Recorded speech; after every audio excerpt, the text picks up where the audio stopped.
হোক আর 100 বছর হোক, দুনিয়ার জীবনে যে যতটুকু হায়াত লাভ করবেন, আল্লাহ রাব্বুল আলামিন কিয়ামতের দিন তাকে প্রশ্ন করবেন, তোমাকে 60 বছর বা 80 বছর 90 বছরের হায়াত দিয়েছিলাম, তোমার জীবনটা তুমি কোন কাজে লাগিয়েছো? 2 নম্বর, ওয়ান শাবাবিহি ফীমা আবলাহু, মানুষের যৌবন কাল সম্পর্কে প্রশ্ন করা হবে যে এই যৌবন কালটা মানুষ কোন খাতে কোন কাজে ব্যয় করেছে। একটা বিষয় খেয়াল করবেন, যৌবন কালটা মানুষের জীবনেরই একটা অংশ। মানুষের জীবনের একটা অংশ কি? যৌবন কাল। তো জীবনের প্রশ্ন আছে, তার পাশাপাশি স্পেশালি যৌবন কালেরও প্রশ্ন আছে। এই যৌবন কালটা মানুষের জীবনের এমন একটা সময়, যেই সময়টা অত্যন্ত গুরুত্বপূর্ণ। এই যৌবন কালের সদ্ব্যবহারের মাধ্যমে একজন মানুষ আল্লাহ রাব্বুল আলামিনের কুরবত হাসিল করতে পারে, আবার যৌবন কালের অসদ্ব্যবহারের কারণে একজন মানুষ আল্লাহর রহমত থেকে বিতাড়িত হইতে পারে। হাজরিন দেখেন, আল্লাহর হাবিব সাল্লাল্লাহু আলাইহি ওয়াসাল্লাম ইরশাদ করেছেন, 7 শ্রেণীর মানুষ কিয়ামতের দিন আল্লাহর আরশের ছায়ার নিচে জায়গা পাবেন। কত শ্রেণীর মানুষ? 7 শ্রেণীর মানুষ। এর মধ্যে প্রথমত ইমামুন আদিলুন, এবং এর পরেই দ্বিতীয় যেই ব্যক্তির কথা বলা হয়েছে, ওয়া শাবুন নাশাআ ফি ইবাদাতিল্লাহি তাআলা, এমন যুবক যার যৌবনকাল আল্লাহর ইবাদত বندگির মধ্যে সে অতিবাহিত করে। এই যুবক বা যুবতী পরকালে আল্লাহর আরশের ছায়ার নিচে জায়গা পেয়ে যাবে। সুবহানাল্লাহ। তাহলে আমার যুবক যুবতী ভাই বোন যারা আছেন, আমি আরজ করতে চাই, কিয়ামতের দিন প্রশ্ন করা হবে আমাদের যৌবন কাল সম্পর্কে। প্রশ্নের জবাব দিয়ে আমরা যেন আল্লাহ রাব্বুল আলামিনকে সন্তুষ্ট করতে পারি, এই জন্য দুনিয়ার জীবনে আমাদের যৌবন কালটা এমন কাজে ব্যয় করব, যেই কাজ করলে আমাদের মনিব খুশি হয়ে যান। আমাদের যুবক ভাই যারা মাহফিলে উপস্থিত আছেন, আমরা কি এই প্রতিজ্ঞা করতে পারবো যে আমার যৌবন কাল আল্লাহকে সন্তুষ্ট করেই, সন্তুষ্ট রেখেই আমি অতিবাহিত করব? আমরা এই প্রতিজ্ঞাবদ্ধ হইতে পারবো কি পারবো না বলেন? আল্লাহ পাক আমাদের সকলকেই তৌফিক দান করুন, আমিন। তৃতীয় প্রশ্ন করা হবে ওয়ান মালিহি, মানুষের সম্পদ সম্পর্কে প্রশ্ন করা হবে। এই সম্পদের মধ্যে প্রশ্ন 2টা, মিন আইনা ইকতাসাবাহু, সম্পদের মালিক দুনিয়ার জীবনে কেউ মিলিয়নার, কেউ বিলিয়নার, কেউ লাখপতি, কেউ কোটিপতি, যেই যতটুকু সম্পদের মালিক, দুনিয়ার জীবনে সম্পদের পরিমাণ যার যতটুকু থাকবে, কিয়ামতের দিন আল্লাহ রাব্বুল আলামিন প্রশ্ন করবেন, তুমি যে সম্পদ কামাই করেছো, মিন আইনা, তুমি কোন খাত থেকে, কিভাবে তুমি সম্পদ কামাই করেছো? জবাব দেওয়া লাগবে। আমরা যদি সেদিন বলি যে আমি সুদের কারবার করেছি, সুদের কারবারের মাধ্যমে আমি রাতারাতি বড় লোক হয়ে গেছি, এই জবাবটা যদি আমি দেই যে আমার সম্পদের পাহাড় গড়েছি আমি সুদের কারবারের মাধ্যমে, আল্লাহ রাব্বুল আলামিন খুশি হইয়া জান্নাতুল ফেরদাউসে পাঠিয়ে দেবেন? কি বলেন? আল্লাহ খুশি হবেন না নারাজ হবেন? কেন নারাজ হবেন? আল্লাহ রাব্বুল আলামিন সুদকে হারাম করে দিয়েছেন। সুতরাং আল্লাহর নাফরমানির পথে যেই আয় রোজগার করা হয়, এই সবটুকুই হারাম। সবটুকুই কি? হারাম। হারামের মাধ্যমে যত উপার্জন হবে, এই ব্যক্তি কিয়ামতের দিন আল্লাহর দরবারে জবাব দিয়ে আল্লাহ পাককে খুশি করতে পারবেন না। সুতরাং সম্পদ কামাই করার ক্ষেত্রে সাবধান, আমাদের জবাবদিহিতা আছে আমাদের সামনে। ও ফিমা আনফাকাহু, সম্পদের মালিকদেরকে প্রশ্ন করা হবে, দুনিয়াতে তোমাকে আমি সম্পদশালী বানিয়েছি, কোন কাজে তোমার সম্পদ তুমি ব্যয় করেছো? আমরা যদি আল্লাহ রাব্বুল আলামিনকে জবাব দেই যে আল্লাহ তুমি আমাকে সম্পদশালী বানিয়েছো, এই কারণে বাঙালি সংস্কৃতি ষাঁড়ের লড়াই, আমি 5 লক্ষ টাকা খরচ করে ষাঁড়ের লড়াইয়ের আয়োজন করেছি, আল্লাহ পাক খুশি হইয়া জান্নাতুল ফেরদৌসে পাঠিয়ে দেবেন? কি বলেন? ষাঁড়ের লড়াই এটা হালাল না হারাম? আরো জোরে বলেন। হারাম। সুতরাং ষাঁড়ের লড়াইয়ের মতো আরো যত হারাম কাজ আছে, কোন হারাম কাজে যদি আমরা একটা টাকাও খরচ করি, কিয়ামতের দিন আল্লাহ রাব্বুল আলামিনের আদালতে আমরা আটকা পড়ে যাব, আসামির কাঠগড়ায় আমাদের দাঁড়াতে হবে এবং এর ফলে আমাদেরকে জাহান্নামের শাস্তি ভোগ করতে হবে। কিয়ামতের দিন প্রশ্ন করা হবে মানুষকে তার ইলম সম্পর্কে, তুমি যেটুকু ইলম অর্জন করেছো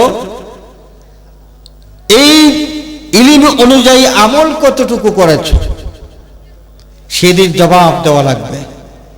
যদি আমরা বলি আল্লাহ ইলম তুমি দিয়েছ, গলা ফাটিয়ে ওয়াজ করে মাঠ কাঁপিয়ে দিয়েছি, পাবলিকের সামনে ওয়াজ করেছি, মাঠ কাঁপিয়ে ওয়াজ করেছি, এতটুকুই, তাহলে কি হবে? আল্লাহ রাব্বুল আলামিন জাহান্নামের আগুনের কাছে দিয়ে জবানটা কাটবেন, জাহান্নামে নিক্ষেপ করবেন। ইলম যতটুকু থাকবে আমরা যা জানবো, ভালো যা কিছু জানবো তা কিছু আমল করব, ভালো যা জানবো তা কি করব?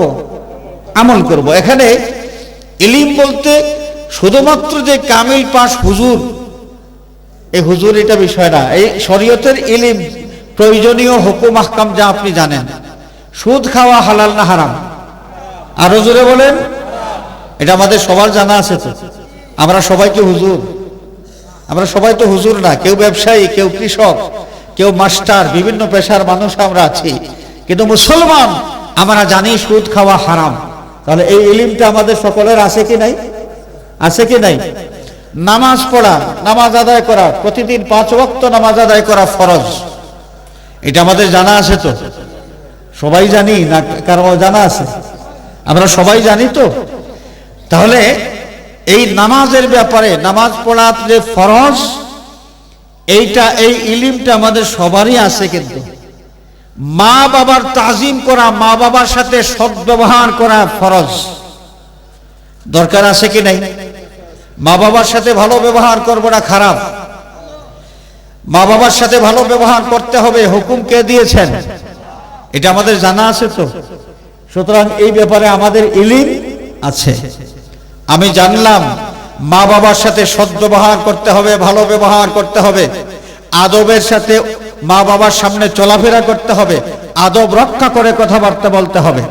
ইলম থাকা সত্ত্বেও যখন আমি মা বাবার সাথে খারাপ ভাষা ব্যবহার করব, মা বাবাকে হুমকি ধামকি দেব, যখন আমার দুর্ব্যবহারের কারণে মা বাবার চোখ দিয়া পানি ঝরতে শুরু করবে, তাহলে আমরা কি বুঝলাম? ওই সন্তান তার যে ইলম আছে, ইলম অনুযায়ী তার আমল নাই, ইলম অনুযায়ী তার কি নাই? আমল নাই।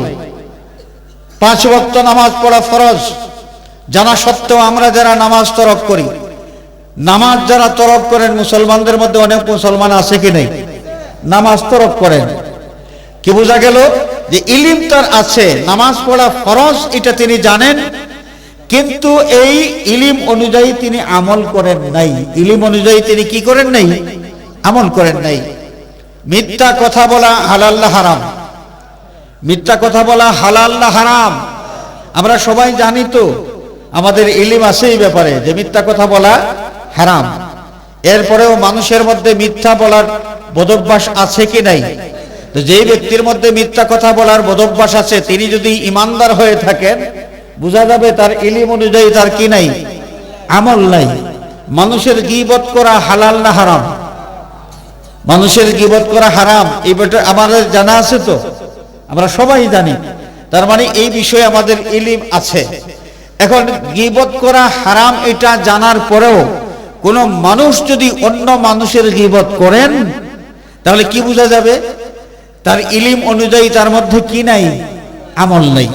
ইলম অনুযায়ী আমল যদি না থাকে, তাহলে আল্লাহ রাব্বুল আলামিনের আদালতে আসামির কাঠগড়ায় দাঁড়াতে হবে এবং এর পরিণতি হিসাবে জাহান্নামের আগুনের মধ্যে জ্বলতে হবে।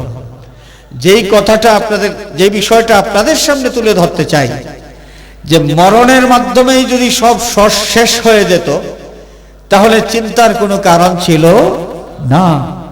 কিন্তু আমরা ঈমানদার বিশ্বাস করি ওয়াল বা'সি বা'দাল মাউত, মৃত্যুর পর আবার পুনর্জীবন আছে। আর পুনর্জীবিত হওয়ার পরে আমরা যাব কোন জায়গায়? আল্লাহ রাব্বুল আলামিনের কাছে আমরা ফিরে যাওয়া লাগবে। সেখানে যাওয়ার পর কি হবে? আল্লাহ পাক আমাদেরকে প্রশ্ন করবেন, দুনিয়ার যত আমল আছে এই আমল সম্পর্কে আমাদের জবাবদিহিতা লাগবে। খেয়াল করছেন? তাহজিরিন কিরাম, এই যে কিয়ামত সংগঠিত হবে, মানুষ পুনর্জীবিত হবে, এই প্রক্রিয়াটা কিভাবে হবে? সাইয়্যিদুনা হযরতে ইসরাফিল আলাইহিস সালাতু ওয়াস সালাম সিংহায় মুখ লাগাইয়া স্ট্যান্ড বাই, তিনি রেডি আছেন। হাদিস শরীফের মধ্যে এসেছে প্রতি জুমাবার যখনই আসে হযরতে ইসরাফিল আলাইহিস সালাম, যিনি সিংহায় মুখ লাগানো, তিনি আরশের দিকে তাকিয়ে থাকেন যে আরশের মালিক আল্লাহর পক্ষ থেকে হুকুম কি আজকেই আসবে যে ইসরাফিল সিংহায় তুমি ফুঁক লাগাও। সুবহানাল্লাহ।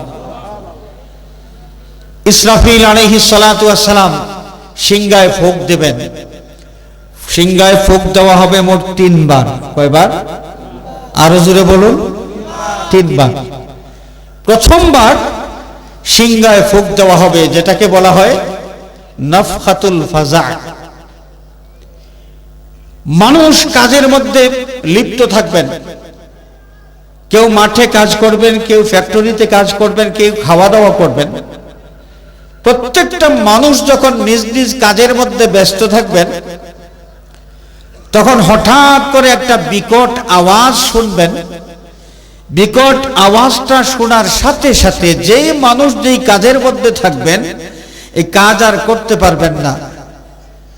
হাদিস শরীফের মধ্যে এসেছে যে একজন মানুষ খাইতে বসেছেন, তো হাতের মধ্যে একটা লুকমা নিয়েছেন, মুখে দিবেন। হাতে লুকমা আছে, মাঝখান দিয়া ওই বিকট আওয়াজ শোনার সাথে সাথে এই হাতের লুকমাটা মুখে দিবেন, এই কথাটা মুখে দেওয়ার কথাটা ভুলে যাবেন। মানুষ সব পরিশান হয়ে যাবে, কি শুনলাম কি শুনলাম কি শুনলাম। এই অবস্থায় কিছুদিন যাবে, তারপর সাইয়্যিদুনা ইসরাফিল আলাইহিস সালাতু ওয়াস সালাম আল্লাহ রাব্বুল আলামিনের হুকুমে দ্বিতীয়বার সিংহায় ফুঁক দেবেন। দ্বিতীয়বার সিংহায় ফুঁক দেওয়া, এটার নাম হলো নাফখাতুস সাকা, বিকট আওয়াজ। দ্বিতীয়বার যখন সিংহায় ফুঁক দেওয়া হবে, এই আওয়াজ শোনার সাথে সাথে পৃথিবীতে যেখানে মানুষ এবং জীবজন্তু যা কিছু আছে, যে যেখানে থাকবে সেই স্থানেই সাথে সাথে মারা যাবে। মারা যাওয়ার পর ওইখানে পড়ে থাকবে, আস্তে আস্তে তার দেহটা পচে গলে মাটির সাথে মিশে যাবে। মাটির সাথে যখন মিশে যাবে, এইভাবে চলতে থাকবে 40 বছর। আল্লামা জালালউদ্দিন মুহল্লি রহমাতুল্লাহি আলাইহি তিনি তাফসীরে জালালাইন শরীফের মধ্যে উল্লেখ করেছেন যে 40 বছর এইভাবে সবাই মাটির মধ্যে পড়ে থাকবে মানে কি? মারা যাবে, মারা যাওয়ার পরে আস্তে আস্তে পচে গলে মাটির সাথে মিশে যাবে। পৃথিবীতে কোথাও কোনো জীব জন্তু কোনো মানুষ থাকবে না। এরপর 40 বছর পরে আল্লাহ রাব্বুল আলামিন ইসরাফিল আলাইহিস সালামকে হুকুম দেবেন, ইসরাফিল তুমি সিংহায় ফুঁক লাগাও। এই তৃতীয়বার সিংহায় ফুঁক দেওয়া, এটার নাম হলো নাফখাতুল বা'স, পুনর্জীবনের জন্য সিংহায় ফুঁক দেওয়া। তো এই তৃতীয়বার সিংহায় ফুঁক দেওয়ার পরে কি হবে? যে জমিনের নিচে যারা থাকবেন সবাই এই আওয়াজের সাথে সাথে জমিনের নিচে থেকে উপরে উঠে আসবেন এবং হাসরের ময়দানের দিকে দৌড়াইতে থাকবেন। আল্লাহ রাব্বুল আলামিন তৃতীয়বার সিংহায় ফুঁক দেওয়ার জন্য যখন সাইয়্যিদুনা হযরত ইসরাফিল আলাইহিস সালাতু ওয়াস সালামকে হুকুম দিবেন, ইসরাফিল আলাইহিস সালাম আল্লাহ পাকের দরবারে দরখাস্ত পেশ করবেন, ওগো মাওলা, তুমি হুকুম দিয়েছো সিংহায় ফুঁক দেওয়ার জন্য, আমি তো তোমার হুকুমের নাফরমানি করতে পারবো না, তবে আমার একটা দরখাস্ত তোমার দরবারে। আল্লাহ, আমি সিংহায় ফুঁক দেওয়ার আগে জমিনের পেটে তোমার হাবিব আরাম করেছেন, তোমার হাবিবকে আগে ঘুম থেকে উঠাও।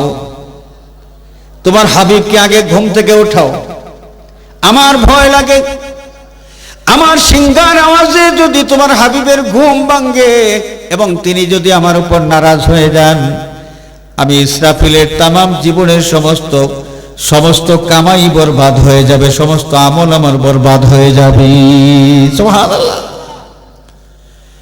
সাইয়্যিদুনা ইসরাফিল আলাইহিস সালাতু ওয়াস সালাম আল্লাহ রাব্বুল আলামিনের দরবারে যখন এই দরখাস্ত পেশ করবেন, আল্লাহ পাক তার দরখাস্ত কবুল করবেন এবং সিংহায় ফুঁক দেওয়ার আগে আল্লাহ তার হাবিব সাল্লাল্লাহু আলাইহি ওয়াসাল্লামকে ঘুম থেকে ওঠানোর ব্যবস্থা গ্রহণ করবেন। ইসরাফিল অপেক্ষায় আছেন, নবীজি ঘুম থেকে উঠবেন, আরাম থেকে উঠবেন, এরপরে তিনি সিংহায় ফুঁক দেবেন। আল্লাহ রাব্বুল আলামিন ফেরেশতাদেরকে একজন ফেরেশতাকে হুকুম দেবেন, তুমি যাও আমার হাবিবকে ঘুম থেকে উঠাও। ফেরেশতা আল্লাহ রাব্বুল আলামিনের দরবারে দরখাস্ত পেশ করবেন, ওগো মাওলা, তোমার হাবিবকে আমি ঘুম থেকে উঠাবো। এই কাজটা করতে গেলে যদি আমার বেয়াদবি হয়ে যায়, তোমার হাবিবকে ঘুম থেকে উঠানোর সময় যদি আমার কোনো বেয়াদবি হয়ে যায়, তাহলে আমার জীবনের সমস্ত আমল বরবাদ হয়ে যাবে। আমার বড় ভয় লাগে, এই কঠিন কাজ থেকে আমাকে মেহেরবানি করে নাজাত দাও। আল্লাহ রাব্বুল আলামিন এই ফেরেশতার দরখাস্ত কবুল করবেন, আরেকজন ফেরেশতাকে হুকুম দেবেন, তুমি যাও আমার হাবিবকে ঘুম থেকে উঠাও। সেই ফেরেশতা আল্লাহ রাব্বুল আলামিনের দরবারে ফরিয়াদ করবেন, ওগো আল্লাহ, আমার ভয় লাগে তোমার হাবিবকে ঘুম থেকে উঠানোর সময় যদি কোনো বেয়াদবি হয়ে যায়, তাহলে আমার জীবনের সমস্ত আমল বরবাদ হয়ে যাবে। আয় আল্লাহ, মেহেরবানি করে জিবরিল আমিনকে হুকুমটা দিয়ে দাও, যেহেতু জিবরিল আমিন তোমার হাবিবের খিদমতে যাওয়া আসা করেছেন, তার অভ্যাস আছে। জিবরাইল জানেন নবীজির সামনে কি করে দাঁড়াইতে হয়, কি করে বসতে হয়, নবীর সাথে কিভাবে কথা বলতে হয়, এই সমস্ত আদব জিবরিল আমিনের জানা আছে। আয় আল্লাহ, মেহেরবানি করে জিবরিল আমিনকে এই হুকুমটা দিয়ে দাও। আল্লাহ রাব্বুল আলামিন দরখাস্ত কবুল করবেন। এবারে জিবরিল আমিনকে ডাক দিবেন, জিবরাইল, তুমি যাও আমার হাবিবকে ঘুম থেকে উঠাও। জিবরিল আমিন আল্লাহ রাব্বুল আলামিনের দরবারে দরখাস্ত পেশ করবেন, ওগো মাওলা, তোমার হাবিবের দরবারে আমি জীবনে বহুবার গিয়েছি, এটা সত্য, কিন্তু আজকে ঘুম থেকে ওঠানোর জন্য কোন কৌশল আমি অবলম্বন করব, কোন পদ্ধতি অনুসরণ করব, আমাকে মেহেরবানি করে নিয়মটা বলে দাও। সুবহানাল্লাহ। আল্লাহর হাবিবের ইজ্জত, ফেরেশতারা আল্লাহর হাবিবের ইজ্জতের কত গুরুত্ব দিয়েছেন, অথচ মানুষের মধ্যে নমক হারাম কিছু মানুষ আছে, নবীর উম্মত দাবি করে, আবার নবীর শানে উল্টাপাল্টা অনেক বক্তব্য দিয়ে দেয়, অনেক কথাবার্তা বলে ফেলে। আছে কি নাই? বলে যে নবী দুষে গুণে রক্তে মাংসে আমাদের মতোই সাধারণ একজন মানুষ। নাউযুবিল্লাহ বলেন, বলে কি বলে না? এমন মানুষ আছে, এরা কত বড় বেয়াদব। নবীর সাথে বেয়াদবি করলে কি ঈমান থাকে? ঈমান থাকে। আবু বকর আর আব্দুল্লাহ বিন উবাই বিন সলুল, দুইজনের মধ্যে বেশ কম কোথায়? বেশ কমটা কোন জায়গায়? আবু বকর সিদ্দিক রাদিয়াল্লাহু তাআলা আনহু যেই কালিমা পড়েছেন, লা ইলাহা ইল্লাল্লাহু মুহাম্মাদুর রাসূলুল্লাহ সাল্লাল্লাহু আলাইহি ওয়াসাল্লাম, আব্দুল্লাহ বিন উবাই বিন সলুল সেও কিন্তু এই একই কলিমা পড়েছে, একই কলিমা পড়েছে, কোনো বেশ কম নাই। সাইয়্যিদুনা আবু বকর সিদ্দিক রাদিয়াল্লাহু তাআলা আনহু যেই মসজিদে নামাজ পড়েছেন, যেই ইমামের পিছনে ইক্তেদা করে নামাজ পড়েছেন, সেই মসজিদে সেই ইমামের পিছনে ইক্তেদা করে সেই আব্দুল্লাহ বিন উবাই বিন সলুল সেও নামাজ আদায় করেছে। আবু বকর সিদ্দিক রাদিয়াল্লাহু তাআলা আনহু যেই নবীর সাথী হয়ে যুদ্ধের ময়দানে গিয়ে যুদ্ধ করেছেন, আব্দুল্লাহ বিন উবাই বিন সলুল সেও ওই নবীর সাথী হয়ে যুদ্ধের ময়দানে গিয়ে যুদ্ধ করেছে। তাহলে আবু বকর আর আব্দুল্লাহ বিন উবাই বিন সলুল দুইজনের মধ্যে বেশ কম কতটুকু? আকাশ আর পাতাল তফাত। আফদালুন নাস বা'দাল আম্বিয়া সাইয়্যিদুনা আবু বকর রাদিয়াল্লাহু তাআলা আনহু, আহলে সুন্নাত ওয়াল জামাতের আকীদা, বাবা আদম আলাইহিস সালাম থেকে কিয়ামত পর্যন্ত যত মানুষ পৃথিবীতে এসেছেন এবং আসবেন, সর্বকালের নবী রাসূল ছাড়া আর যত মানুষ আছেন সমস্ত মানুষের মধ্যে সবচেয়ে বেশি সম্মানের অধিকারী হচ্ছেন সাইয়্যিদুনা আবু বকর সিদ্দিক রাদিয়াল্লাহু তাআলা আনহু। এটা হচ্ছে আহলে সুন্নাত ওয়াল জামাতের আকীদা। আর আব্দুল্লাহ বিন উবাই বিন সালুল সে কোথায়? তার ঠিকানা কোন জায়গায়? ইন্নাল মুনাফিকিনা ফিদ দারকিল আসফালি মিনান নার। জাহান্নামের সবচেয়ে নিম্নতম জায়গা, যেখানে শাস্তি সবচেয়ে বেশি, ওই জায়গা হচ্ছে আব্দুল্লাহ বিন উবাই বিন সালুল এবং তার মতো মুনাফিক যারা, তাদের ঠিকানা। বেশ কমটা কোন জায়গায়? তার নামাজ তো আছে, তার জবানে ইসলামের কলেমাও আছে, তার যুদ্ধের ময়দানে যাওয়াও আছে। বেশ কমটা কোন জায়গায়? বেশ কমটা হলো সিদ্দিক আকবর রাদিয়াল্লাহু তাআলা আনহুর মধ্যে আদবে মুস্তাফা আছে, নবী করিম সাল্লাল্লাহু আলাইহি ওয়াসাল্লামের প্রতি আদব আছে। আর আব্দুল্লাহ বিন উবাই বিন সালুল, নবী পাক সাল্লাল্লাহু আলাইহি ওয়াসাল্লামের আদব তার দিলের মধ্যে নাই। আদবে মুস্তাফা, আজমতে মুস্তাফা, ঈমানের মানদণ্ড, যেন নবী পাক সাল্লাল্লাহু আলাইহি ওয়াসাল্লামকে সম্মান প্রদর্শন করতে চায়, সম্মানের সাথে যারা নবীকে অন্তর দিয়ে গ্রহণ করেছে এরাই হচ্ছে সত্যিকারের ঈমানদার। আবার নামাজ পড়ে তাসবিহ তাহলিল করে অন্তর দিয়ে নবীকে সম্মান করতে চায় না, নবীকে আদব প্রদর্শন করতে চায় না, এরা হচ্ছে মুনাফিক। এটা কি? মুনাফিক। দেখেন ফেরেশতাদের মধ্যে নবীর আদব কত ছিল। ফেরেশতা জিবরিল আমিন দেখেন জীবনে কতবার নবীর কাছে যাওয়া আসা করেছেন, কিন্তু সেই জিবরিলও আল্লাহ রাব্বুল আলামিনের দরবারে আরজ করেছেন, আল্লাহ তোমার হাবিবকে ঘুম থেকে ওঠাবো কিভাবে, এই পদ্ধতিটা মেহেরবানি করে আমাকে বলে দাও। আল্লাহ রাব্বুল আলামিন বলে দেবেন, জিবরিল তুমি আমার হাবিবের রাউদায়ে আতহারের কাছে গিয়ে দেখবে নূরের একটা পায়া আছে, নূরের পায়া। সেই নূরের পায়ার কাছে দাঁড়াইয়া তুমি আমার হাবিবকে সালাম জানাবে। তোমার সালামের আওয়াজ শোনার সাথে সাথে আমার হাবিবের ঘুম ভাঙবে। সুবহানাল্লাহ। জিবরিল আমিন যাবেন, রাউদায়ে আতহারের কাছে গিয়া নূরের পায়ার সামনে দাঁড়াইয়া নবীজিকে সালাম দিবেন। সালামের আওয়াজ শোনার পরে আল্লাহর নবী সাল্লাল্লাহু আলাইহি ওয়াসাল্লাম ঘুম থেকে উঠবেন। ঘুম থেকে ওঠার পর চতুর্দিকে তাকাবেন, কোনো মানুষকে দেখা যায় না, কোথাও কোনো মানুষের সাড়া শব্দ শোনা যায় না। উম্মতের দরদী নবী পরিশান হয়ে যাবেন। আল্লাহর নবী সাল্লাল্লাহু আলাইহি ওয়াসাল্লাম জিবরিল আমিনকে প্রশ্ন করবেন, জিবরিল রে, কিয়ামত কি সংগঠিত হয়ে গেছে? আমি ঘুমন্ত থাকা অবস্থায়, আমি ঘুমে থাকা অবস্থায় যদি কিয়ামত সংগঠিত হয়ে যায়, জানি না আমার পাপী উম্মতের কি অবস্থা। জিবরিল আমিন জবাব দেন, ইয়া রাসূলুল্লাহ, কিয়ামত এখনো সংগঠিত হয় নাই। কিয়ামত সংগঠিত করানোর জন্যই আল্লাহ রাব্বুল আলামিন প্রথমে আপনাকে আরাম থেকে উঠাইছেন। আল্লাহর নবী যখন ঘুম থেকে উঠবেন, তারপর ইসরাফিল আলাইহিস সালাম সিংহায় ফুঁক দেবেন। সিংহায় ফুঁক দেবেন, মানুষ যে যেখানে থাকবে, জীব জন্তু যে যেখানে থাকবে, সবাই জমিনের নিচের থেকে উপরে উঠবে এবং হাসরের ময়দানের দিকে দৌড়াইতে থাকবে।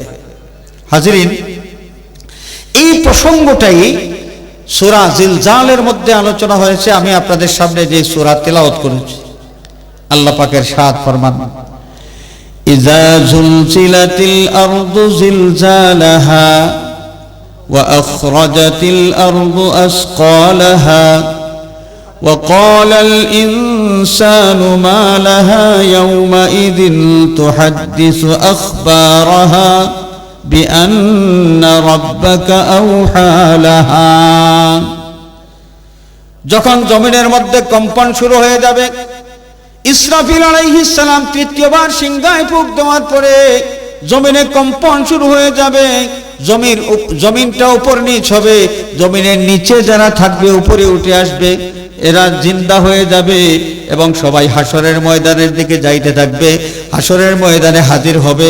এই জমিনের জবান খুলে যাবে, প্রত্যেকটা মানুষ এই দুনিয়ার জীবনে থাকা অবস্থায় যা যা করেছে, নেক আমল হোক বদ আমল হোক, সমস্ত আমলের বর্ণনা আল্লাহ রাব্বুল আলামিনের সামনে দিতে থাকবে। জমিন, যেই জমিন কথা বলেন, আপনাদের এই প্যান্ডেল তৈরি করার জন্য যে খুঁটিগুলো গড়েছেন, খুঁটিগুলো গাড়তে গিয়ে যে গর্ত করেছেন, শাবল দিয়ে কূপ দিয়েছেন, জমিন কি উফ শব্দ বলেছে কোনোদিন? বলেছে? জীবনে কোনোদিন এই জমিনের আওয়াজ আমরা শুনি নাই। কিন্তু একদিন আসবে যেই দিন এই জমিনের আওয়াজ খুলে যাবে, এই জমিন কথা বলতে শুরু করবে। সুবহানাল্লাহ। সেই কিয়ামতের দিন যখন আল্লাহ রাব্বুল আলামিনের দরবারে এই জমিন একজন মানুষের শুরু থেকে শেষ পর্যন্ত গোটা জীবনের সমস্ত আমলের বর্ণনা দেওয়া শুরু করবে, তখন মানুষ অবাক হয়ে বলবে, বিপদের উপর বিপদ। আজকে এমনিতেই জানে বাঁচি না, দুনিয়ার জীবনে শয়তানের ধোঁকায় পড়ে, নফসে আম্মারার ধোঁকায় পড়ে যত অপকর্ম করেছি, এই জন্য আমার কি অবস্থা হবে, এমনিতেই আমার চিন্তায় জান বাঁচে না। এর উপর আবার এই জমিন আবার এমন ভাবে সাক্ষী দেওয়া শুরু করেছে, জীবনে একটা বিন্দু পরিমাণ কোনো কাজের কথাও ছাড়ে নাই, সব ধারাবাহিক পড়ে যাচ্ছে। এই অবস্থা যখন মানুষ দেখবে, তখন বলবে, কি বলবে? وقال الإنسان ما لها يومئذ تحدث أخبارها بأن ربك أوحى لها। জমিনের কি হলো? এই জমিন আজকে কথা বলতে শুরু করেছে, এটা কেমনে পারলো? জবাব আসবে যে তোমাদের রব, এই জমিনের রব, সেই আল্লাহ রাব্বুল আলামিন হুকুম দিয়েছেন, আল্লাহর হুকুমে জমিন আজকে কথা বলতে শুরু করেছে। হাজিরিনে কেরাম, আমরা একটিবারের জন্য একটু চিন্তা করি। আমরা জমিনের উপর চলাফেরা করি, ভালো কাজ করি। কোনো মানুষ মসজিদে যাওয়ার সময় জমিনের উপর ভর করে চলেন, আবার কোনো মানুষ যখন চুরি করতে যায় তখন এই জমিনের উপর ভর করেই চুরি করতে যায়। কোনো মানুষ নেক আমল করতে গেলেও এই জমিনের উপরেই করে, কোনো মানুষ পাপ কাজ করলে এই জমিনের উপরেই পাপ কাজটা সম্পাদন করে। এই জমিন আমাদের জীবনের সমস্ত আমলের সাক্ষী, নীরব সাক্ষী। এই জমিনটা একদিন সরব হবে কিয়ামতের দিন, যেই দিন আমরা আমাদের কোনো অপরাধের কথা অস্বীকার করতে পারবো না। জমিন সব কিছু, কোন দিন, কোন সময়, কোন জায়গায় সবকিছু বলে দিবে আল্লাহ রাব্বুল আলামিনের দরবারে। সুতরাং সাবধান, এই জমিনের উপর যতদিন পর্যন্ত আমরা আছি, এটা মনে রাখতে হবে, এই জমিনটা আমার জীবনের সাক্ষী, আমার আমলের কি সাক্ষী, আমার আমলের সাক্ষী। হাজরিনে কেরাম, তো কিয়ামতের দিন আমরা উঠব, স্বামী এবং স্ত্রী দুইজন, অনেকের দাম্পত্য জীবন 60 বছর 70 বছর একই হয়ে যাবে, দূরত্ব শুরু হয়ে যাবে। সুতরাং আমাদের মা বোন যারা আছেন, আপনি যদি নামাজি হয়ে থাকেন আর আপনার স্বামী যদি বেনামাজি থাকেন, আপনি যদি চান যে হাসরের ময়দানে আমরা দুইজন একসাথে থাকব, তাহলে আপনি জেনে রাখুন, আপনার বেনামাজি স্বামীকে যদি আপনি নামাজি বানাইতে না পারেন, তাহলে হাসরের ময়দানে আপনার স্বামীকে আপনি হারাইবেন। আপনার স্বামী থাকবে বেনামাজিদের দলে আর আপনি থাকবেন নামাজিদের দলে। আপনার স্বামীর থেকে আপনার অনেক দূরত্ব তৈরি হয়ে যাবে। একজন মহিলা চেষ্টা করলে বেনামাজি স্বামীকে নামাজি বানাইতে পারেন কি পারেন না? চেষ্টা করলে পারেন। তার কারণ এই যে আমাদের মা বোন, মায়ের জাতি যারা, তাদের মধ্যে আল্লাহ রাব্বুল আলামিন একটা শক্তি দিয়েছেন, যেই শক্তির মাধ্যমে তারা পাথরকে গলাইতে পারে। এই শক্তিটা হলো তাদের চোখের পানি। তাদের কি? চোখের পানি। আমাদের বাবা সাইয়্যিদনা আদম আলাইহিস সালাতু ওয়াস সালাম বেহেশতের মধ্যে যখন আমাদের আম্মাজান হাওয়া আলাইহিস সালামকে নিয়ে, হাওয়া আলাইহিস সালাম গন্ধম ফল খাইলেন, তার কিছুই হয় নাই। তিনি জানেন ওই যে ইবলিস হাওয়াকে বলেছে যে এই জান্নাতে চিরস্থায়ী থাকতে হলে ওই ফল খাওয়া লাগবে, ওই ফল খাইলে জান্নাতে চিরস্থায়ী থাকা যাবে। হাওয়া আলাইহিস সালাম তিনি খেয়েছেন। তারপর বাবা আদম আলাইহিস সালামের কাছে গিয়েছেন, গিয়ে বলেছেন যে ওই ফল আপনিও খান। কেন? আপনাকে ছাড়া আমি তো বাঁচতে পারবো না, আমরা দুইজন একসাথে জান্নাতে থাকতে চাই, তো আমি ফল খেয়েছি, চিরস্থায়ী ভাবে জান্নাতে থাকবো, আপনি এই গন্ধম ফল আপনিও খান। আদম আলাইহিস সালাম সাথে সাথে জবাব দিয়েছেন, না, আল্লাহ পাক নিষেধ করেছেন, ওই ফল খাওয়া যাবে না। হযরতে হাওয়া আলাইহিস সালাম বারবার জোর করতে শুরু করলেন, শেষ পর্যন্ত কান্নাকাটি শুরু করে দিলেন। হাওয়া আলাইহিস সালামের চোখের পানি দেখার পরে হযরতে আদম আলাইহিস সালাম তার প্রতি দুর্বল হয়ে গেলেন। সুবহানাল্লাহ। যখনই চোখের পানি দেখেছেন, স্ত্রীদের চোখের পানি, তার স্বামী যদি পাষাণ দিলের স্বামীও হয়, তাহলে সেই স্বামীর পাষাণ দিলটাকেও গলাইতে পারে একজন স্ত্রীর চোখের পানি। এই কারণে আমাদের মা বোনেরা ঈদের সময় নতুন নতুন ডিজাইনের কাপড় যখন মার্কেটে আসে, স্বামীর কাছে আবদার করেন, বেচারার হাতে কোনো টাকা নাই, নতুন ডিজাইনের শাড়ি এসেছে, দাম হয়তো 12,000 টাকা, স্বামী বেচারার হাতে এত টাকা নাই, এখন কি করবেন? তিনি বললেন যে না, এই ঈদের দরকার নাই, পরে কোনো সময় তোমাকে খরিদ করে দেব। স্ত্রী বেচারি মানতে নারাজ, না, এই ঈদেই আমার চাই, এই ঈদেই লাগবে। তো স্বামী বলতেছেন না, এখন পারবো না, হাতে টাকা নাই। শেষ পর্যন্ত স্ত্রী যখন কান্নাকাটি শুরু করে দেন, যে আমার এমন কপাল, আমার এমন কপাল, জীবনে আমার কোনো শখ তুমি মিঠাইয়া দিলা না, যেটাই আমি শখ করি, জীবনে কোনো শখ তুমি পুরা করে দিতে পারো নাই। এছাড়া একদিন পারে নাই, কিন্তু স্ত্রী বলবে যে জীবনে তুমি কোনোদিন আমার শখ মিটাইয়া দিতে পারো নাই। মহিলাদের মুখের মধ্যে এই ধরনের ভাষা বেশি শোনা যায়, সামান্য একটু কম হইলেই সারা জীবনের খোঁটা দেয়। খেয়াল করছেন? আমাদের মা বোনদের এই জাহান্নামী হওয়ার এটা একটা বড় কারণ, জাহান্নামী হওয়ার একটা বড় একটা কারণ। বুখারী শরীফের একটা হাদিস, এই হাদিস শরীফের মধ্যে এসেছে, রাসূলুল্লাহ সাল্লাল্লাহু আলাইহি ওয়াসাল্লাম নারী জাতির উদ্দেশ্যে বক্তব্য দিতে গিয়ে, খুতবা দিতে গিয়ে বলেন, তোমরা ইয়া মাশারান নিসা, হে নারী জাতি, তোমরা বেশি বেশি করে সদকা করো। সদকা কেন করো? যেন সদকার ওসিলায় তোমরা জাহান্নাম থেকে নাজাত পাইতে পারো। কারণ আমি যখন জাহান্নামের মধ্যে সফর করেছি, তখন দেখেছি অধিকাংশ নারী জাহান্নাম, অধিকাংশ নারী জাহান্নামী। কোন কারণে? এই কারণের মধ্যে একটা কারণ আল্লাহর নবী উল্লেখ করেছেন যে তাকফুরনাল আশিরা, তাকফুরনাল আশিরা, তোমরা তোমাদের জীবন যাপন করার সময় কি করো? কিছু পাইলে, মানে একটু যদি পাও না, তাহলে সারা জীবনের খোঁটা তোমরা দাও, সারা জীবনের খোঁটা দেওয়া তোমরা শুরু করো। সুতরাং আমাদের মা বোন যারা আছেন, এই বিষয়টা মনে রাখতে হবে। আল্লাহর নবী সাল্লাল্লাহু আলাইহি ওয়াসাল্লাম কিন্তু সতর্ক করে দিয়েছেন। হাজিরিনে কেরাম, আমার কথা জানি কোথায় চলে গেছে, মেয়েদের, মহিলাদের চোখের পানি। আপনার চোখের পানির মাধ্যমে নতুন ডিজাইনের একটা শাড়ি আপনি আদায় করতে পারলেন।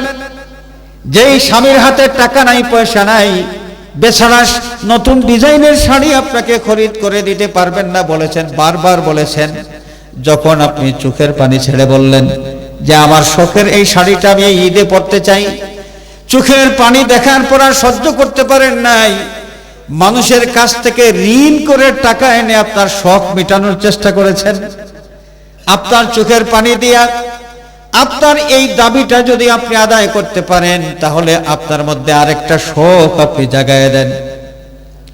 আরেকটা শখ যদি আপনার মনের মধ্যে জাগে, যেই স্বামীর সাথে দুনিয়ার জীবনে একসাথে অনেক দিন কাটাইলাম, হাসরের ময়দানে পরকালে আমি এই স্বামীর সাথেই থাকতে চাই, এই শখটা যদি আপনার মধ্যে থাকে, আর আপনার স্বামী যদি বেনামাজি হয়ে থাকেন আর আপনি নামাজি হন, তাহলে দুইজন একসাথে থাকতে পারবেন না। আপনার সেই আখিরাতের শখ মেটানোর জন্য স্বামীকে নামাজি বানাইতে গিয়া চোখের পানি আপনি ছাড়েন।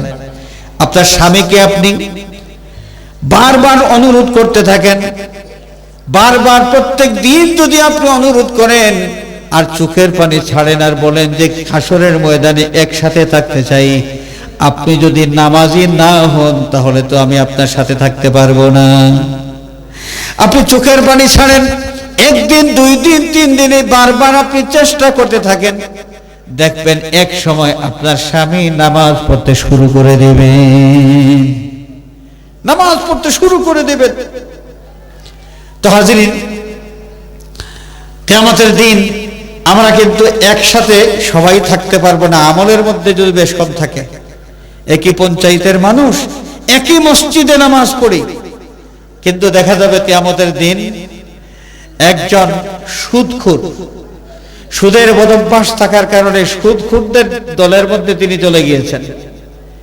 যেই লোকটার সাথে একসাথে একই মসজিদে নামাজ পড়েছি, সেই লোকটার মধ্যে সুদের বদভ্যাস থাকার কারণে কিয়ামতের দিন সুদের যে সুদখোরের দলের মধ্যে এই লোকটাকে ঢুকায় দেওয়া হয়েছে। ইয়াউমাইযিন ইয়াসদুরুন নাসু আশতাতান লিয়ুরাউ আমালাহুম। সেই কিয়ামতের দিন হযরত ইসরাফিল আলাইহিস সালাতু ওয়াস সালাম যখন সিংহায় ফুঁক দেবেন, মানুষ যখন কবর থেকে উঠবে, কবর থেকে ওঠার পরে মানুষের আমল অনুসারে তাদেরকে দল দল দল দল করে বিভিন্ন দলে বিভক্ত করা হয়ে যাবে। বিভিন্ন আমলের মানুষ নিজ নিজ আমল অনুযায়ী যেই দল সেই দলভুক্ত হবে। হাসরের ময়দানে তারা শেষ পর্যন্ত আল্লাহ রাব্বুল আলামিনের আদালতে হাজির হবে। আল্লাহর আদালতে হাজির হওয়ার এই বিষয়টা যদি না থাকতো, তাহলে দুনিয়ার জীবনে আমাদের চিন্তার কোনো কারণ ছিল না, হালাল হারাম তমিজ করে চলার কোনো প্রয়োজন ছিল না।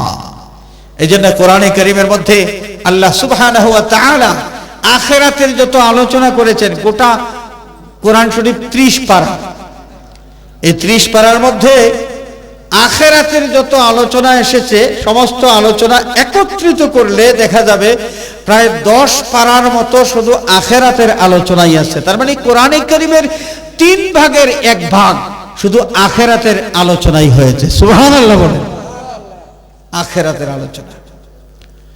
হাজরিনে কেরাম, মরার পর আমরা জিন্দা হওয়া লাগবে কি লাগবে না? কে জিন্দা করবেন? আরো জোরে বলেন। এই বিশ্বাস আমাদের আছে কি নাই? আছে। আমাদের নবী করিম সাল্লাল্লাহু আলাইহি ওয়াসাল্লাম মানুষের মধ্যে যখন তাওহীদ এবং রিসালাতের দাওয়াত নিয়ে সফর করতে শুরু করলেন এবং মানুষকে বুঝাইতে গিয়া আল্লাহর নবী জান্নাতের শুভ সংবাদ দিয়েছেন এবং জাহান্নামের ভীতি প্রদর্শন করেছেন। মানুষকে বলেছেন দুনিয়ার জীবন আসল জীবন নয়, এই জীবনের পরে আরেক জীবন আছে, মানুষ মারা যাওয়ার পরে আবার জিন্দা হবে, সে আখিরাতের জীবন তার শুরু হবে, অনন্তকালীন জীবন। ঈমানদার যারা তারা জান্নাতে যাবে আর বেঈমান যারা জাহান্নামে যাবে। জাহান্নামের শাস্তি থেকে বাঁচতে হলে আমার প্রতি ঈমান আনতে হবে, আমার অনুসরণ করতে হবে। মক্কার কাফিরের গোষ্ঠী, এদের মধ্যে বিশেষ করে আস বিন ওয়াইল প্রথম সারির একজন কাফির, আবু জেহেলের দলের, আবু জেহেলের কাতারের প্রথম সারির একজন মুরব্বী। রাসূল পাক সাল্লাল্লাহু আলাইহি ওয়াসাল্লামকে নিয়ে ঠাট্টা মশকরা শুরু করলো এবং সে বলল পুরাতন একটা কবরস্থান থেকে হাড্ডি এনে হাড্ডি এভাবে হাত দিয়ে চাপ দিয়েছে, পুরাতন হাড্ডি গুঁড়া গুঁড়া হয়ে গেছে। গুঁড়া গুঁড়া হয়ে যাওয়ার পরে সে বলল যে দেখো, আব্দুল্লাহর বেটা মোহাম্মদ তিনি বলতেছেন মানুষ মারা যাওয়ার পরে নাকি আবার জিন্দা হবে। তাই তোমরা বলো এই যে হাড্ডিটা আমাদের মতোই একজন মানুষের হাড্ডি, ওই লোকটা মারা গেছে, তার কিছুই নাই, শরীরের গোস্ত টুস্ত কিছুই নাই, সব বিলীন হয়ে গেছে মাটির মধ্যে, তো এই হাড্ডিওয়ালাকে আবার কে জিন্দা করবে? সে বলতেছে সে অসম্ভব মনে করতেছে এটা। আল্লাহ রাব্বুল আলামিন সূরা ইয়াসিন শরীফের মধ্যে তার বক্তব্যটা উল্লেখ করেছেন। وضرب لنا مثلا ونسي خلقه قال من يحيي العظام وهي رميم। রমিম নামক হাড্ডি হাতের মধ্যে নিয়ে, রমিম নামক হাড্ডি কোমর এবং মেরুদণ্ড এর মাঝখানে একটা হাড্ডি, মেরুদণ্ডের হাড় এবং কোমরের হাড় এর মাঝখানে একটা হাড় আছে যার নাম হলো রমিম।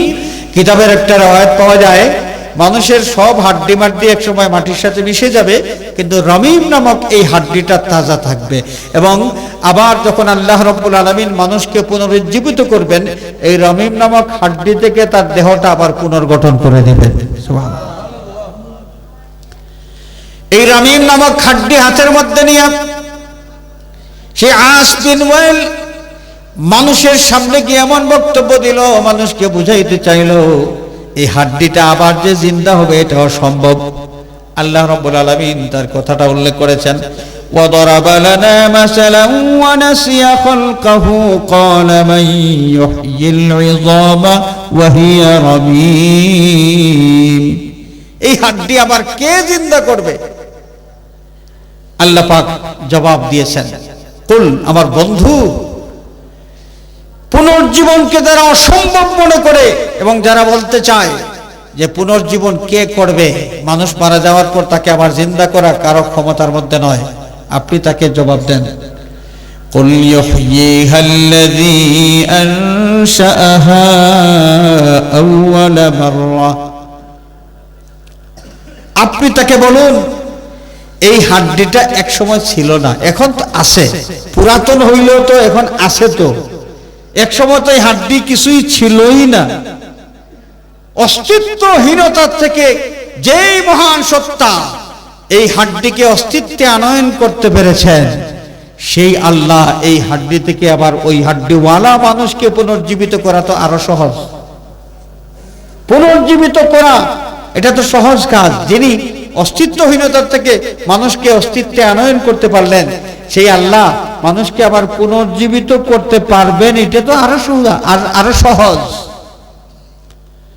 হাজিরিন, আখিরাতের ভয় আমাদের থাকার দরকার আছে কি নাই? দরকার আছে কি নাই? তো আখিরাতে যদি আমরা সফল কাম হইতে চাই, আখিরাতে যদি আমরা সফল কাম হইতে চাই, তাহলে আমাদের দুনিয়ার এই জীবনটাকে এমন ভাবে সাজাবো যে কোনো কাজ করতে গেলে আখিরাতকে আমাদের সামনে রাখতে হবে। আমি কত কথা বলবো। আমাদের সমাজের মধ্যে মুসলমান আমরা নামাজ পড়ি, রোজা রাখি, তাসবিহ পড়ি, তাহাজ্জুদ পড়ি, আউয়াবির পড়ি, সব আছে আমাদের মধ্যে। অথচ আমাদের মধ্যে এমন কিছু অপসংস্কৃতির অনুপ্রবেশ ঘটেছে যার মাধ্যমে আল্লাহ রাব্বুল আলামিন আমাদের উপর নারাজ হয়ে যাচ্ছেন। রহমতের ফেরেশতা আমাদের মধ্যে থাকেন না। একটা উদাহরণ, ছোট্ট একটা উদাহরণ আমি দেই, ছোট্ট একটা উদাহরণ। আমাদের বিয়ে শাদী হয়, মুসলমানের বিয়ে শাদীর অনুষ্ঠানে কত ধরনের কত কিছু এখন ঢুকেছে। এই যে কি জানি গায়ে হলুদ আছে, মেহেদি সন্ধ্যা আছে, মেহেদি সন্ধ্যা, গায়ে হলুদ, হাবিজাবি আর অনেক কিছু। এই অনুষ্ঠানগুলোর দিকে তাকাইলে কি দেখা যায়? মাথার মধ্যে কাপড় নাই। আমাদের মা বোন যারা আছেন, মাথার মধ্যে ঘোমটা নাই, কিছুই নাই, চুলমুল আউলা করা, এবং বাহারি সাজ সাজিয়েছেন। অনেক মেয়ে তো চুল কালারিং করতে গিয়ে অনেক কয়েক হাজার টাকাও খরচ করেন। এত টাকা খরচ করেন যে চুল সাজানোর জন্য, রাঙানোর জন্য। এই চুল যদি তিনি কাপড় দিয়ে ঢেকে রাখেন, তাহলে এই এত টাকা খরচ করার কি মানে? তিনি মানুষকে তার চুলের বাহার দেখাইতে চান, মাথার মধ্যে কাপড় থাকে না। এইভাবে খোলামেলা চলাফেরা, যুবক যুবতী এলোমেলো খোলামেলা ভাবে চলাফেরা করা, এটা আমাদের বিয়ে বাড়িতে হয় কি হয় না? হয় কি হয় না? যেই ঘরে বিয়ের অনুষ্ঠান হচ্ছে, যেই ঘরে যার ছেলের বিয়ে, সেই ছেলের বাপ বিশিষ্ট হাজী সাহেব, তিনি 5 ওয়াক্ত নামাজি মানুষ, তিনি তাহাজ্জুদ গুজার, তার স্ত্রীও তাহাজ্জুদ গুজার, কোরআনে কারীম তেলাওয়াত করেন, তাসবিহ তাহলিল করেন, কিন্তু তার সামনে, তার ঘরে, তার সন্তানের বিয়ের অনুষ্ঠানে এই সমস্ত কর্মকাণ্ড যখন ঘটে, তিনি মনে করেন এগুলো এই বিয়ের অনুষ্ঠানে এটা স্বাভাবিক একটা বিষয়। যেই কাজগুলো হচ্ছে এটা কেমন? মা বোনদের মাথার মধ্যে যদি কাপড় না থাকে তাহলে ওই জায়গায় রহমতের ফেরেশতা থাকতে পারেন না। অনেক লম্বা কথা। একখানা হাদিস বুখারী শরীফের মধ্যে এসেছে, রাসূল পাক সাল্লাল্লাহু আলাইহি ওয়াসাল্লামের প্রতি ওহী নিয়া জিবরিল আমিন যখন সর্বপ্রথম হাজির হলেন, এরপর অনেক মাঝখানে লম্বা ঘটনা আছে। আমার সার কথা যেটা আমি আপনাদের সামনে তুলে ধরতে চাই যে আম্মাজান হযরতে খাদিজাতুল কুবরা রাদিয়াল্লাহু তাআলা আনহা নবীজিকে সাথে নিয়ে ওয়ারাকা বিন নওফেলের কাছে গেলেন। ওয়ারাকা বিন নওফেল খাদিজাতুল কুবরার চাচাতো ভাই, তিনি তাওরাত এবং ইনজিল কিতাবের বড় পণ্ডিত ছিলেন। তো তিনি নিয়ে গেলেন আমার নবীজিকে। নবী কি দেখেছেন? আল্লাহর নবীর সামনে জিবরিল আমিন তার আসলি সুরত নিয়ে হাজির হয়েছিলেন। তো এই বর্ণনাটা যখন দিলেন ওয়ারাকা বিন নওফেলের কাছে, খাদিজাতুল কুবরা রাদিয়াল্লাহু তাআলা আনহাকে ওয়ারাকা বিন নওফেল বললেন, আমার বোন তুমি এক কাজ করো, তোমার স্বামীর কাছে কে এসেছেন? হইতে পারে কোনো জিন অথবা হইতে পারে কোনো ফেরেশতা। তবে এই পার্থক্যটা তুমি বুঝতে পারবে কিভাবে? অন্য কোনো সময় যদি তোমার স্বামী তোমাকে বলেন যে তিনি ওইভাবে আবার দেখতেছেন, ওই প্রথম দিন যেভাবে দেখেছেন এইভাবে আজকেও দেখতেছেন, সাথে সাথে তোমার স্বামীর মাথাটা তোমার কোলের মধ্যে তুমি নিয়ে নেবে। তোমার স্বামীর মাথা তোমার কোলের মধ্যে নিয়ে নেবে এবং তোমার মাথার থেকে কাপড় সরাইয়ে ফেলবে। তোমার মাথার থেকে কাপড় সরানোর পরে তোমার স্বামীকে প্রশ্ন করবে, তিনি কি এখন দেখতেছেন? তিনি যদি বলেন যে না এখনো দেখতেছি, তোমার মাথার কাপড় সরানোর পরেও তিনি যদি দেখেন, তাহলে বুঝবে এটা জিন তোমার স্বামীর কাছে এসেছে। আর তোমার মাথার কাপড় সরানোর পরে তোমার স্বামী যদি বলেন যে না এখন দেখতেছি না, তখন তুমি আবার তোমার মাথার মধ্যে কাপড় তুলবে। তোমার মাথায় কাপড় টানার পরে ঘোমটা দেওয়ার পরে আবার তুমি প্রশ্ন করবে এখন কি দেখতেছেন? তিনি যদি বলেন হ্যাঁ এখনো দেখতেছি, তাহলে তুমি বুঝবে তোমার স্বামীর কাছে এসেছেন নামুস মানে ফেরেশতা, জিবরিল ফেরেশতা, যিনি মুসা আলাইহিস সালামের কাছে তাওরাত নিয়ে এসেছেন, ঈসা আলাইহিস সালামের কাছে ইনজিল নিয়ে এসেছেন। এই হাদিস শরীফ থেকে প্রমাণ পাওয়া গেল যে মহিলাদের মাথার মধ্যে কাপড় না থাকলে ফেরেশতা থাকেন না, ফেরেশতারা স্থানে থাকতে পারেন না। আর যেখানে ফেরেশতা থাকেন না ওই জায়গায় কিন্তু খবিস জিন শয়তান যেগুলো আছে, খবিস জিন শয়তান এগুলো কিন্তু বাসা বাঁধে। খেয়াল করছেন? অনেক জায়গায় আমি অনেক মানুষকে বলতে শুনি, এই পেটের মধ্যে ব্যথা, ডাক্তারি করাইতে করাইতে বেমার তো ভালো হয় না, পিঠে ব্যথা, মাথায় ব্যথা, কি হইল ডাক্তার রোগ ধরতে পারে না। অনেক সময় এগুলো মাঝে মাঝে বলতে শুনি। কেন হয়? অনেক সময় জিনের আসরের কারণে জিন মানুষকে কষ্ট দেয়। আর জিন কষ্ট দেয় কেমনে? আল্লাহ রাব্বুল আলামিন প্রত্যেকটা ইমানদারের বডিগার্ড হিসেবে 140 জন ফেরেশতা নিয়োগ করে দিয়েছেন। সুবহানাল্লাহ বলেন। 140 জন ফেরেশতা একজন মানুষের সাথে যদি বডিগার্ড থাকেন, জিন্নাত ওই মানুষটার কাছে আসে কেমনে? তাহলে বডিগার্ড কেন দিলেন আল্লাহ? এর জবাব কি? এর জবাব 140 জন বডিগার্ড আমাদের প্রত্যেকের সাথেই আছেন, 140 জন ফেরেশতা। কিন্তু আমরা এমন কাজ করি যেই কাজ করার পরে আমাদের বডিগার্ডরা এখানে থাকতে পারেন না, এই স্থান তাদের ত্যাগ করতে হয়। আর এই জায়গাটা যখনই খালি হয়ে যায় তখনই কবিস জিনগুলো এসে আমাদেরকে কষ্ট দেওয়ার সুযোগ পেয়ে যায়। খেয়াল করছেন? এই জন্য এমন কোনো কাজ করা যাবে না যেই কাজ করলে রহমতের ফেরেশতারা আমাদের কাছ থেকে দূরে চলে যায়। আমাদের এই সমাজের মধ্যে অনইসলামিক অপসংস্কৃতি যেগুলো অনুপ্রবেশ করেছে, এগুলোর থেকে আমাদের মুসলমান সমাজকে নিরাপদ করতে হবে। এই ঝামেলার থেকে আমাদের সমাজটাকে পাক সাফ করতে হবে। বিয়ে বাড়িতে মুসলমানের বাচ্চার বিয়ে হচ্ছে, ইসলামী রীতিনীতির পাক্কা অনুসরণ আমরা করব। অনেক দুঃখ লাগে, অনেক জায়গায় দেখা যায় যে বিয়ার সময় কি হয়, খুতবা পড়া হয়। খুতবা পড়া হয়, খুতবা পড়ার পরে স্বামী কবুল বলেন। খুতবা পড়ার পরে অনেক জায়গায় মুসলমান এটা জানেই না খুতবাটা কবুল বলার আগে পড়া হয় না পরে পড়া হয়। আমি আমার বাস্তব জীবনের একটা অভিজ্ঞতার কথা বলি। এক বিয়ের অনুষ্ঠানে আমার দাওয়াত, তো রাস্তা খুব খারাপ ছিল, আমি যাইতে যাইতে দেরি হয়ে গেছে।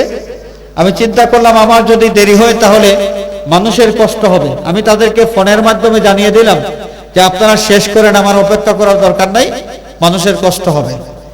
তারা ঠিকঠাক মতোই সব শেষ করেছেন। আমি যাওয়ার পরে তাদেরকে জিজ্ঞেস করলাম যে কি সব শেষ তো, মানে আগদের ব্যাপার শেষ হয়ে গেছে? জি ঠিক আছে, সব শেষ করে ফেলেছি, আগ সব শেষ হয়ে গেছে, কিন্তু খুতবাটা আপনার জন্য আমরা বাকি রেখেছি। খুতবাটা স্বামী কিন্তু কবুল টবুল পড়ে ফেলেছেন, আগে কবুল বলেছেন, খাওয়া দাওয়া চলতেছে। আমি 3 নম্বর শিফট গিয়ে পাইলাম 3 নম্বর শিফট শুরু হয়ে গেছে। স্বামী কবুল বলেছেন অনেক আগে, খুতবাটা শুধু হুজুরের জন্য তারা বাকি রেখেছেন। আমি চিন্তা করলাম যে মুসলমান এটা কেমন মুসলমান, খুতবা এটা কবুলের আগে হয় না পরে হয়, এই বিষয়টাও মুসলমানের জানা নাই। একটা এই কমিউনিটি সেন্টারে প্রায় 400 জন মানুষ ছিলেন অনুষ্ঠানে, পুরুষ ছিলেন প্রায় 400।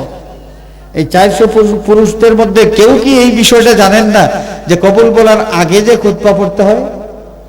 খুতবা পড়া হয় নাই, স্বামী কবুল বলেছেন, তারপর বড় হুজুর এসে খুতবা পরে পড়বেন। এই হচ্ছে আমাদের অবস্থা।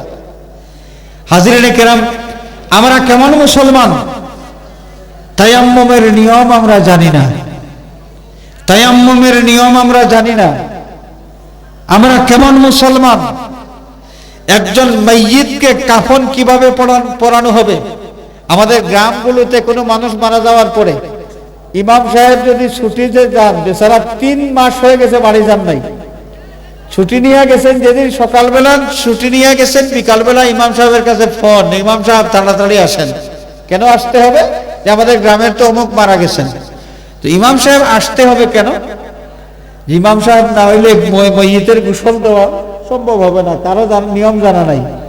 ইমাম সাহেব না হলে মাইয়িতকে কাফন পরানো সম্ভব হবে না। অনেক জায়গায় এইভাবে আছে, আপনাদের এলাকায় হয়তো এই ধরনের নাই। অনেক জায়গায় আমি নিজে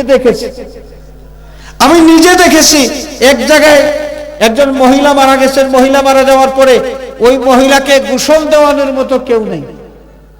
পুরাটা গ্রাম প্রায় 400 ঘর আছে এই গ্রামের মধ্যে, মুসলমানের ঘর সব 400 ঘর মানুষ। এই 400 ঘরের মধ্যে একজন মহিলাও নাই যে মহিলাটা এই মাইয়িতকে গোসল দিতে পারে, নাই। একজন অসুস্থ মাজুর, সে এখন আগে গোসল দিতে এখন পারে না, আর আরো একজন কুটুম বাড়িতে চলে গেছে, বাড়িতে নাই, ব্যাস, আর কেউ নাই। তারপরে ওই জানাজার সময় ঠিক করা হয়েছিল, ওই জানাজার সময়টা বিলম্বিত করে, বাদ মাগরিব জানাজা হওয়ার কথা ছিল, বাদ মাগরিব হয় নাই। ওই জানাজার নামাজ দিলে করে 3 ঘন্টা দেরি করে তারপরে জানাজার নামাজ পড়া হয়েছে। কেন? ওই মহিলা কুটুম বাড়ির থেকে আসতে হয়েছে, আসার পর গোসল দেওয়া হয়েছে, তারপর কাফন পরাইয়া জানাজার নামাজ। এই যদি হয় আমরা মুসলমানদের অবস্থা, আমরা কি করে আশা করতে পারি যে কিয়ামতের দিন আমরা আল্লাহর হাবিব সাল্লাল্লাহু আলাইহি ওয়াসাল্লামের লেওয়ায়ে হামদের নিচে জায়গা পাবো, আমরা আল্লাহর হাবিবের পিছে পিছে পিছে পিছে জান্নাতে যাইতে পারবো? মুসলমান, আমার মধ্যে মুসলমানই যদি না থাকে, নাম আছে মুসলমান, মুসলমানই যদি আমাদের মধ্যে না থাকে, কিয়ামতের দিন আল্লাহর নবীর সামনে আমরা কেমনে মুখটা দেখাবো? কিয়ামতের দিন আল্লাহর নবীর হাত মুবারক থেকে হাউজে কাউসারের পানি আমরা কি করে আশা করব? হাউজে কাউসারের পানির দরকার আমাদের আছে কি নাই? তা আল্লাহর নবী কাদেরকে হাউজে কাউসারের পানি পান করাবেন? কোন মানুষকে? হাসরের ময়দানে তো সব নবী রাসূলের উম্মত থাকবেন। পানি পানি বলে চিৎকার করবে যারা, এদের মধ্যে থেকে কাদেরকে নবীজি হাউজে কাউসারের পানি পান করাবেন?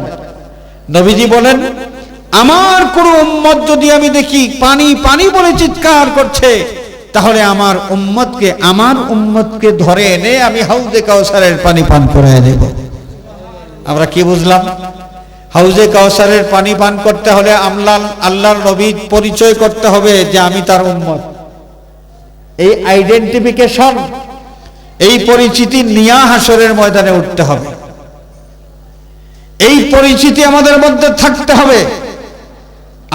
আমাদের মধ্যে নামাজ থাকতে হবে, নামাজ থাকতে হবে। এই নামাজটা হচ্ছে যত বিষয়ের মাধ্যমে আল্লাহর নবী সাল্লাল্লাহু আলাইহি ওয়াসাল্লামের উম্মত হিসেবে এটা পরিচিতি তৈরি হয়, এর মধ্যে নামাজ হচ্ছে অন্যতম একটা বিষয়। নামাজ, হাজরিনে কেরাম, এই নামাজটা আমাদের সুন্দর করে আদায় করতে হবে।